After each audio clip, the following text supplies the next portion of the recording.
So, for my case study presentation for this week, I decided to do it about Adam Schefter's controversial tweet about Dwayne Haskins Jr. So, getting right into it, what happened?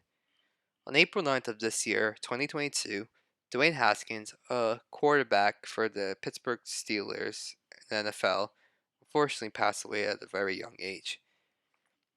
Adam Schefter, who is an NFL insider, possibly the number one NFL insider and reporter for ESPN, tweeted about this. Schefter first sends out a tweet saying, Dwayne Haskins, a standout at Ohio State before struggling to catch on with Washington and Pittsburgh in the NFL, died this morning when he got hit by a car in South Florida, per his agent Cedric Saunders. Haskins would have turned 25 years old on May 3rd. Then Schefter, with no reasoning or no response at all, deleted that original tweet and came out with a reworded tweet saying, Dwayne Haskins, a standout at Ohio State before becoming Washington's first round pick and playing in Pittsburgh, died this morning when he got hit by a car in South Florida, per his agent Cedric Saunders. Haskins would have turned 25 years old on May 3rd. Both these tweets came out in the morning of April 9th, 2022. So, he received some rather negative feedback and responses from players and followers of his on Twitter. As you can see here on the left, he had some responses from current NFL players talking about how disgusted they were and how upset they were about Schefter's original tweet and how he worded it. Most notably, he got a tweet from Lamar Jackson, who who is a former NFL MVP and current quarterback for Baltimore Ravens. And here, Joe Hayden, cornerback in the NFL, says, "You got to do better, Adam Schefter. This is wild. A man lost his life." So obviously, players were not happy about Schefter's original tweet. The followers of his were upset that there was no apology. As you can see here on the right, this are some responses he got from his second tweet, the reworded tweet. Fans saying, "You deleted the original tweet isn't gonna change how insensitive you were. You still need to apologize. It's not enough to simply delete your insensitive tweet." And lastly, "Too late, you still messed up." So, the apology.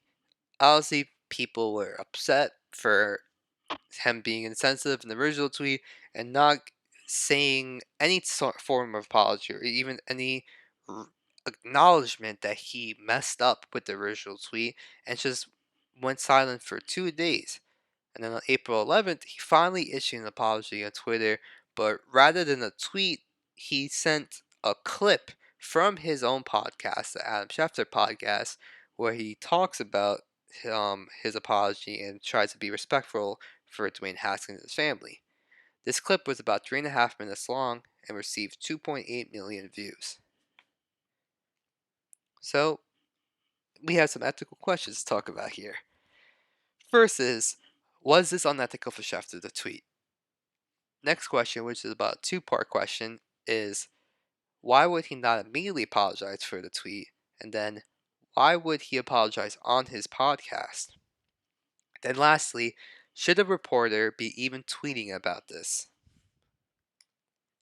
So, first question, was this unethical for Chef to tweet? I believe this is important for not just journalists, reporters, but also society in general to think about. Was this unethical for Schefter to tweet? So, the first tweet, obviously, he talks about Dwayne Haskins passing away, but he throws in there in the middle that he struggled in the NFL. Why did he need to include that? That was the part that angered many people. Yes, this does involve an NFL player, and technically it's in Adam Schefter's field, which is NFL, and to talk about NFL players and NFL teams. Why did he need to include a, a man who lost his life, the fact that he struggled in the NFL? Did that part add any significance to telling the story? If it didn't, then it should be considered unethical.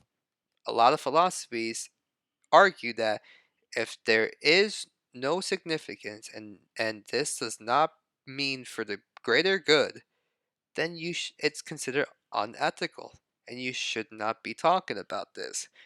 So this is something that a lot of journalists and people in general should be thinking about, is that if you want to bring up a negative part about someone's life, but it doesn't bring about for the greater good, then it shouldn't be something you say.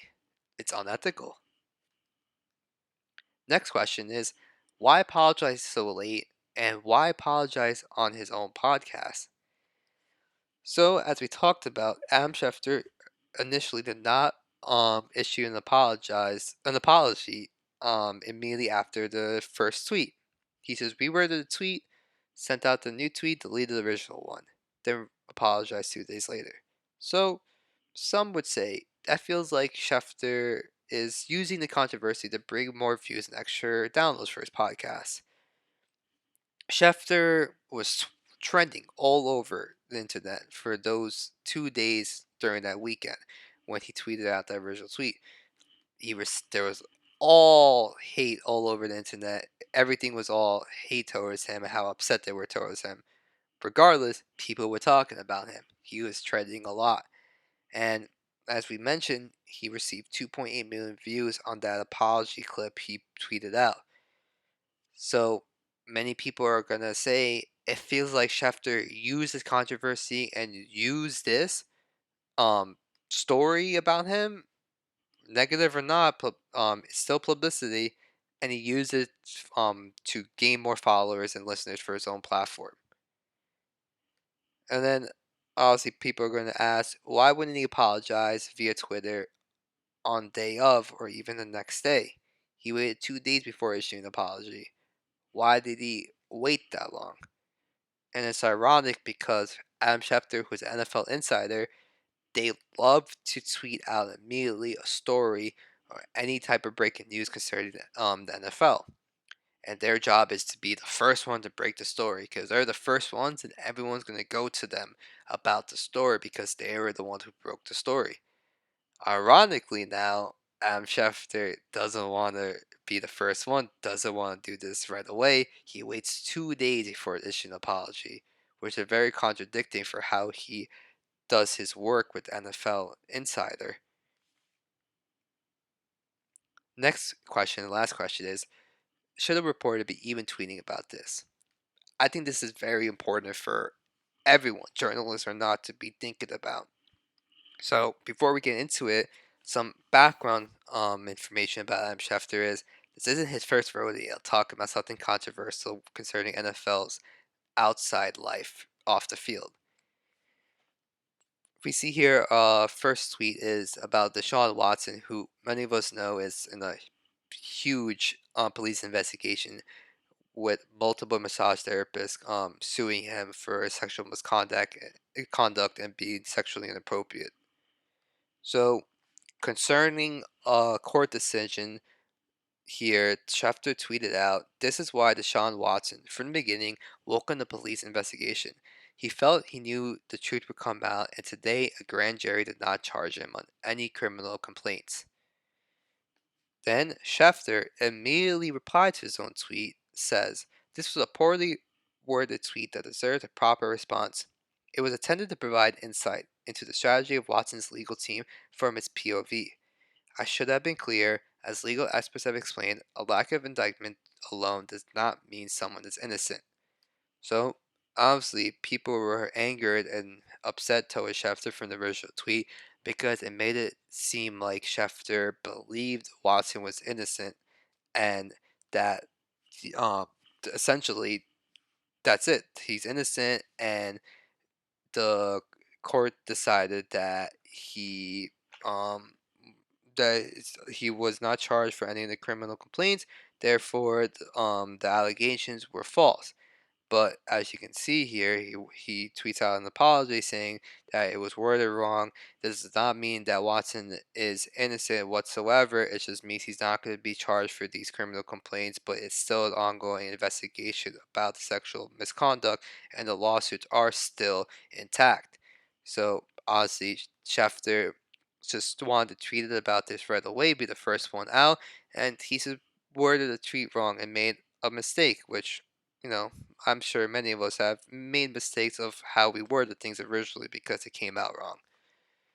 Then the next tweet here is about Dalvin Cook, a running back in the NFL. Schefter tweets Minnesota Vikings running back Dalvin Cook is the victim of domestic abuse and extortion. There's pending litigation according to his agent Zach Hiller. Then replies his own tweet with more information about the domestic abuse, which I don't really want to get more into it because it's a bit personal about Dalvin Cook.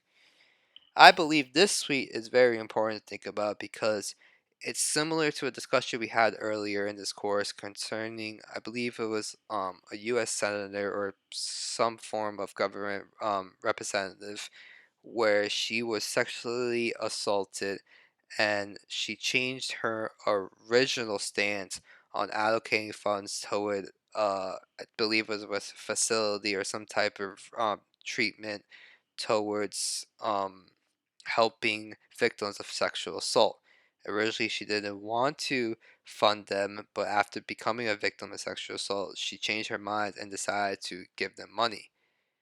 So, the question that we talked about in that discussion is would us, the reporter, tell the story that she was a victim of sexual assault if she asked us that she does not want that story out there? She just wants the story that she changed her mind out there, and that's it.